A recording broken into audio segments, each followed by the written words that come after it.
titled, Jesus, the God of Enthusiasm. Or Jesus Christ is the enthusiastic God.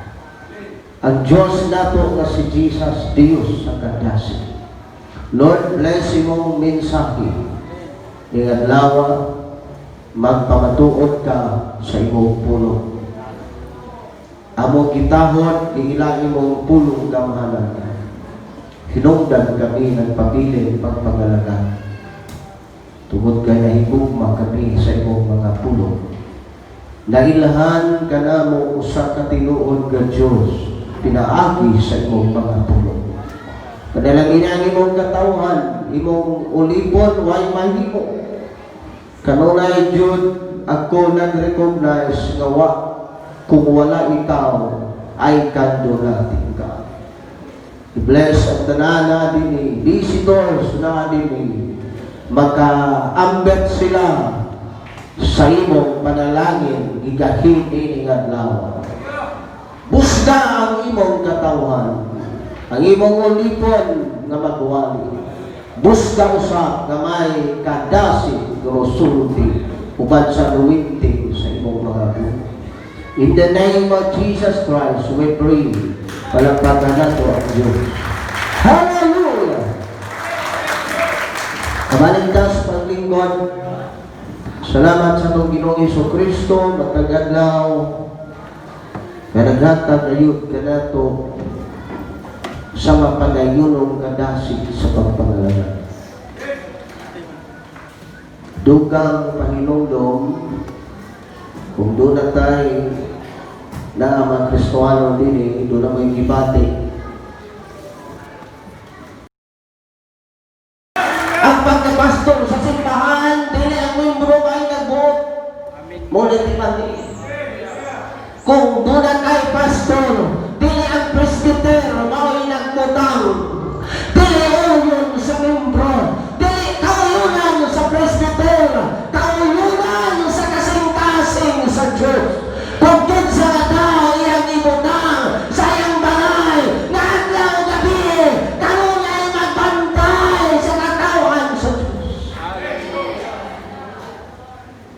Gusto nilang kinahanglan sa kapatid kong matestimony. Si pastor, itong umagan si pastor siguro nga mao ni atong trabaho. Di na mo malister pa mag-ingon dito o kogdi kay 30 years na preaching of righteousness. Dahibaw ko mao ni atong pastoral kag kinabuhi ang righteousness sa Ginoo.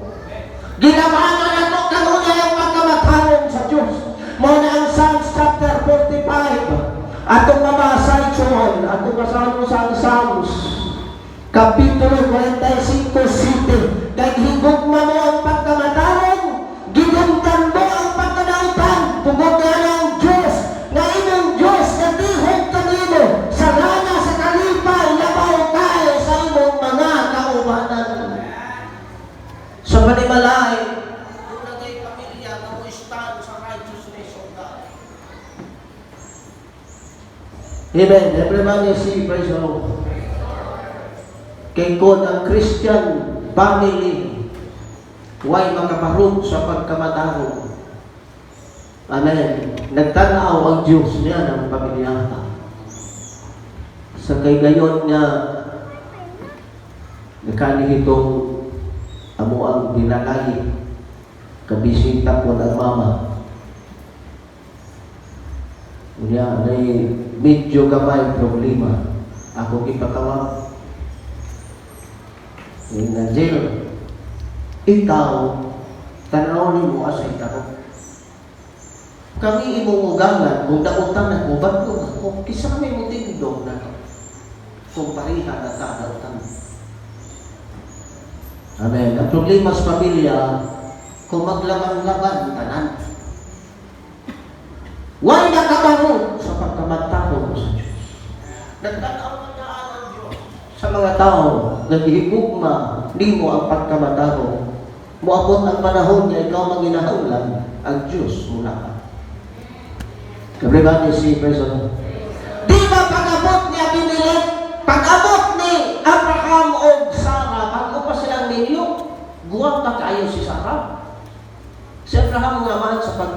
problema. Napagsuot nila sa gingharian, basin kung ibilin siya sa gwardya, kuhaon si Sarah sa hari. Di nagsabot sila diya sa entrance. Dahil mo-interview gani ang king, mangutanan, ikun sa manda, inna lang na parinti ka. Ayaw pag-ingon, gabanan ko ni mo ha?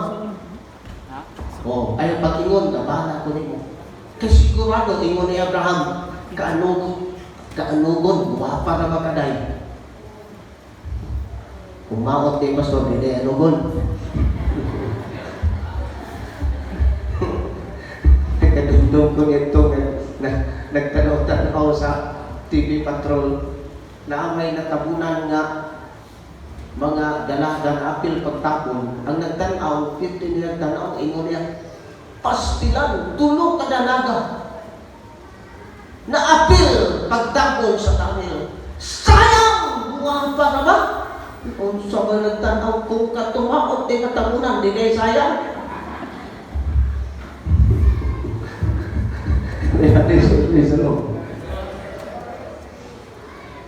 Well, pag-abot nila sa gate, maunang gibuhat. Ingon ang security guard. Ingon sa mo siya! Ingon niya, itsoon. Tanaw, hangad-hangad siya pinilik ang king. Ang king tuwa sa palasyo. Pagsuda ang sa entrance, siya na nagtanawan. Wow! Nagwapang na babae. Kari ko. Unya na! Naghuna-huna na nayon sa pinilik o gautan. Pero oras sa kagabion, nagpakita ang Diyos o pananaw ka pinilik. Nabuang ka na pagtanaw sa babae, asawa bayak na sa akong alagan, basin imong binuangan, ninong sa pinilik, nasayot ka Ginoo sa pagkatarong. Siya pinilik, maglalaban sa righteousness. Nasayot ka Ginoo, nga tao bayak ko. Dito tayo ang Diyos, ni-intervene dito ako, at pinilik, kaya hibaw ako, matanong ka, kaya ito gusto, namansahan ka sa dalutan.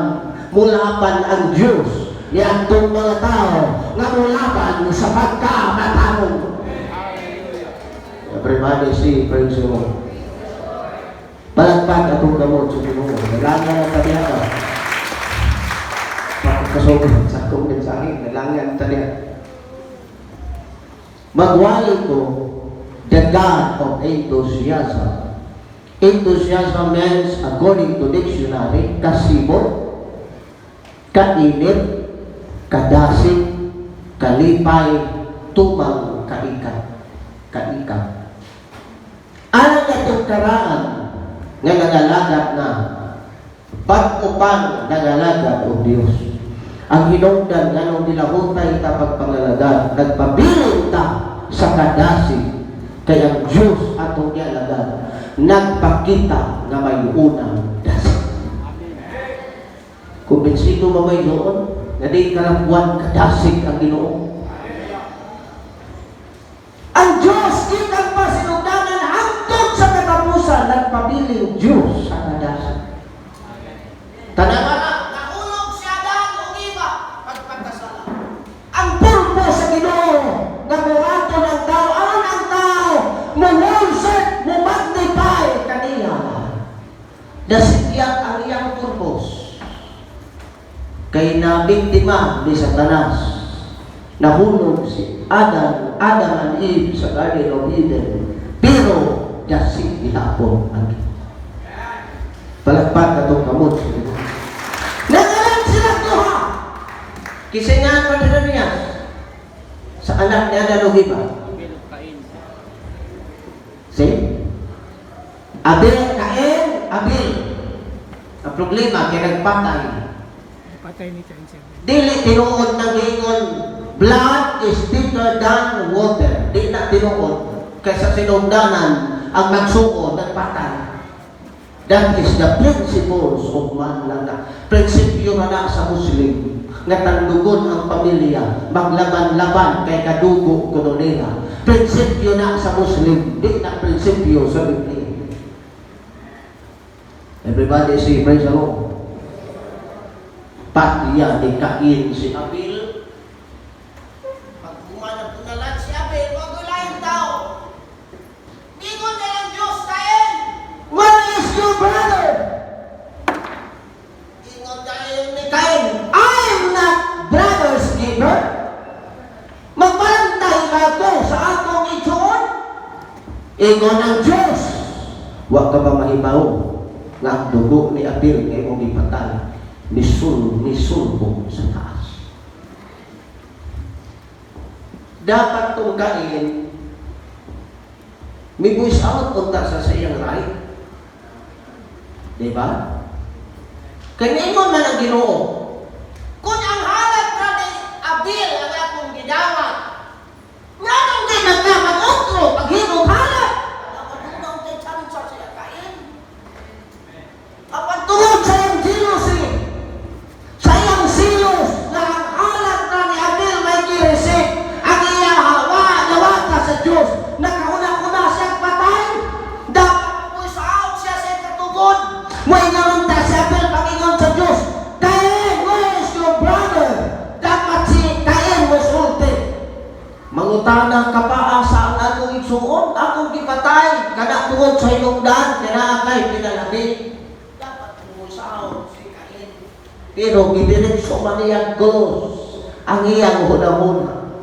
Napatay daw si Abel, linya sa mga matahon. Wala si Cain, may bahin sa dautan. Nabuo na ang dautan, pero nagpabilin niya kung dasig ang Ginoo.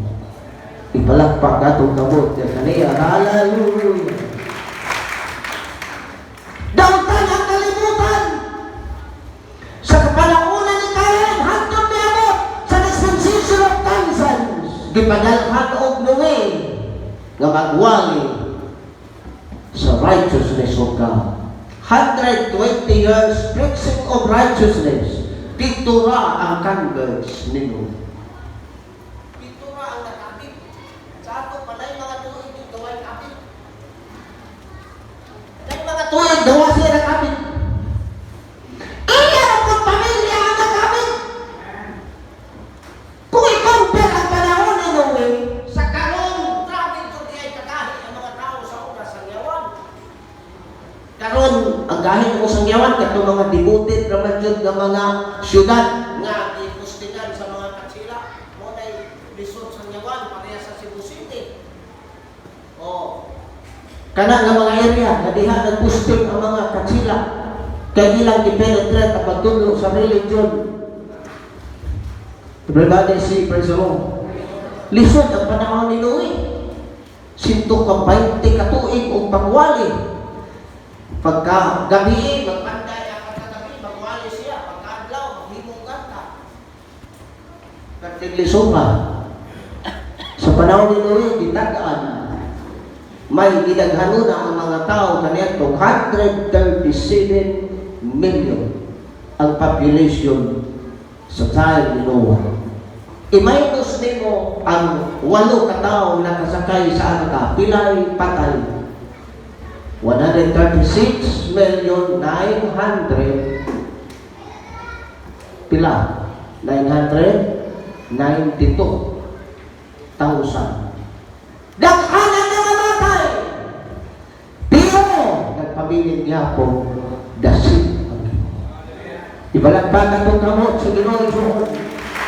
Ipagalakan sila deliverer. Si Moses na deliverer of Egypt. Nahimo ang mga tao bagong lubulan. Pero ang Diyos nagpabiling dasig. Why kalpas? Why leaking? Why magkabalin? Ang dadasig sa Ginoo. Ibalagbagan itong kamot sa Ginoo.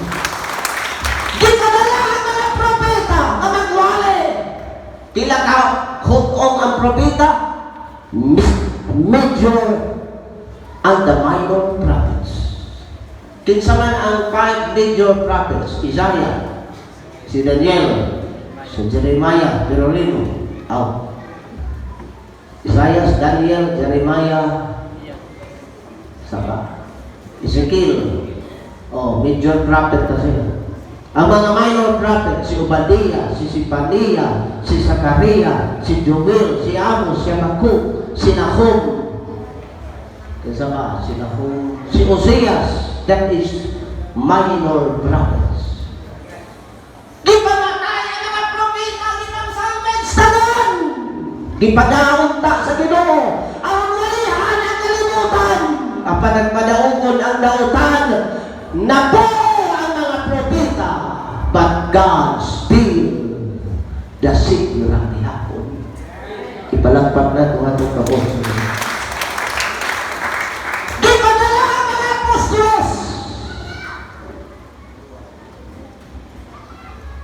Ngani sa 12, naghikot man si Judas, kung sinalang ang usa, wag katilaw o kamatayon, persecution, si John de Bila, pero gitsik enjoy. Di magibutan si de Bila sa kawak nga may uwem. Muna yung Pastor Mario, gitsik enjoy, gitistingan si John de Bila, gitsik enjoy. Pero gisakwat sa anghel, gikuha, gibutang sa bukid sa Patmos, namatay lang siya, ordinaryong sakit. Pero ang napuno, ipamatay. Dasig na hapon natin. Sinaligan niya ang apostolos, mapatoy bibudhi. Kinsa man, si Judas Iscariote. Bisan asa na company, kung ang tao magita, kung tao nga kasalitan, ang mission na dyan sa kwarta. Buti pasabot si sinugdan na nag-ita ni Jesus Christ na maayo o hipos o kwarta si Judas Iscariote. Pero mga po'y bibudhi niya. Amen. Pista niyo pagbudhi ng mga tao wak na ikadasi. Kung di ka malikason o mga di ka lumsan sa nagpang balikas. Sige, testing, pagbudhi, katong mga tao wag na ikadasi. Pero ang Ginoo, sa iyang gibudhian sa sayang sinaligan, ningon si Judas, ang akong hakkan nga tao, maubaw naman kung mga naong sila sa ilang panahon. Yung tanawon ni tao, maubaw ng mga naong, kaya hindi man sila tanawon. Dinaglibong ka mga Peresyo, hindi sa kinang Jesus, ningon si Judas, ang ilhanan, mudungol to, ang akong hakkan, mauna siya, ang inyong bayan. Pag nagkaguliyak na ang mga tao, diha na mga sundao, bitakan si Judas, diyan ka niya Ginoo. Pero ang sa inyo ni Kristo, higala, bisan ang iyang kaaway, ginadlan praktika. Ikaw sa'yo na supot, ikaw, Satanas ka! Satanas ka na to. Mga minus kung pagtuo, gali makadaw usahay sa pagsulay. Mutuo lang yung Satanas ka na to. Usaha ba yung Satanas? Amin. Ayaw ka sumo. Parihalag Satanas itong matao. Sudlan mo sa inyo itong Satanas. Ningon ang Ginoo, higala, pinaagi ba sa halot? Imo akong ibudian. Bisan ang iyang sinaligan at budi, nagpabilin ang Diyos kadas. Ipalagpag na natin itong kapag. Hallelujah! Dasig siya nga naghimog mga milagro! Nagwali, nagtudlo, naghimog milagro! Mark chapter 1 verse 15, aking arian, hadoon na, patilusol kamo, utubo, sa maayong balita. Diwali na niya nga may kadasig, nag-inosing milagro may kadasig. Ang buktot iyang gihapyot, natulid. Ang mata sa buta iyang ginulitan, nakakita. Ang igdulungog sa bubol, iyang giguntan, nakadubog. Ang tiil sa bagol, iyang ginulitan, nakalokso. Iyang gipataon, ang 5,000 katao, sa 2 5 tinapay.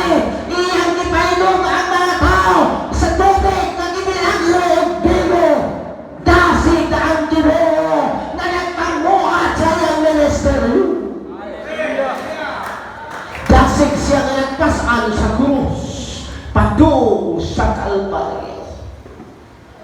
Kaya kung minus-minus ang kadasig ng Ginoo, uroy kundi mulaos. Amen. Ibutang mo naman ito. Panako sa mga luwas kundi. Nasayod mo sa wapas siya, mapalipas ang krus. Dito lang padaan siya. Gisumpag ang yang likod. O ang mga nagtingasang tao, mingon pa, mingon pa. Ikaw magka ang Diyos, taganak, kasi nagsubak. Mangutanan ko nito. Nahibawan ito ng Kristo. Hibaw ano eh. Yun lang siya magtumay-tumay nitong binuang. Wag pa niya pasada ang cross! Kaputuan yan daw sa buwan. Mahal lang itong mga tao ng mga hukot-putuan. Pastilan, kung maoy mubuga sa luwa ang katong ng mama.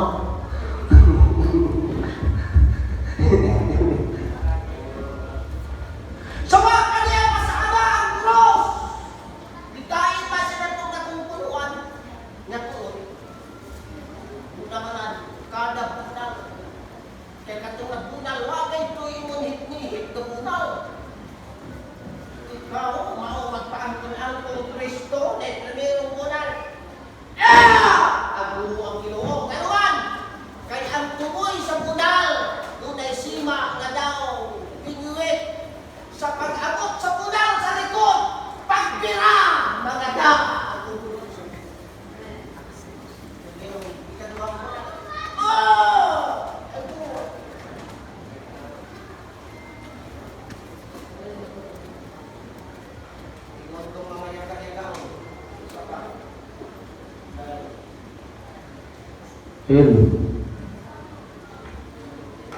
Iya pa, kaduha pa nga na ito. Pilang ito kalapdos? 40 kalapdos. Lukat ito ko sa kung alituon nga ang sundaw. Ano doon?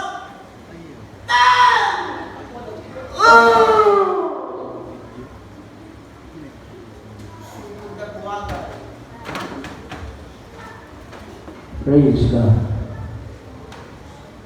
Katulong pagani, ito pa ikaupat, yun nasayo ng Ginoo, kailang kabubunan ang iyang sinabi. 39 si Kanto Dalas. Nauna si Ginoo sa mga ito. Ito yung pinakasusunod. Dinanan mo!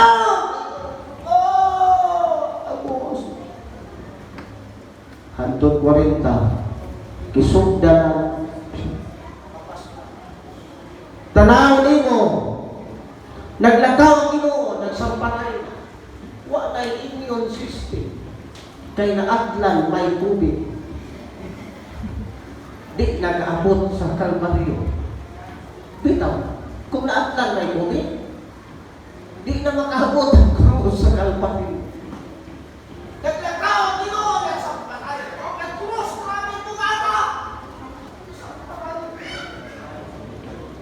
pero ipas ang krus gamay kalas. Nasayod ka ba? Samtang nagpasan sa krus, nakitaan kanadaan niya na iadlawa mulingkod sa simbahan nga magbayaw sa kabo sa pagsimba kanina. Muna kita na sa Ginoo! Ang mga taong mga luwas, huwag niya tagda ang kasakit, ang kagutgot, huwag niya tagda ang kabugaan sa krus. Kitanaw niya ang mga tao nga naulipon sa kadautan kumahuman lang din ang pensyon. Kung nakita sa mga kaparian na di naging kaya mo pasan ang Ginoo, di naging kaya. Kaya kung iya mas ako, tumatagal siya. Wala naging puso. Doon ay isang katao ilang ginako, si Simon. Si Musinga taga Sirini. nag-substitute.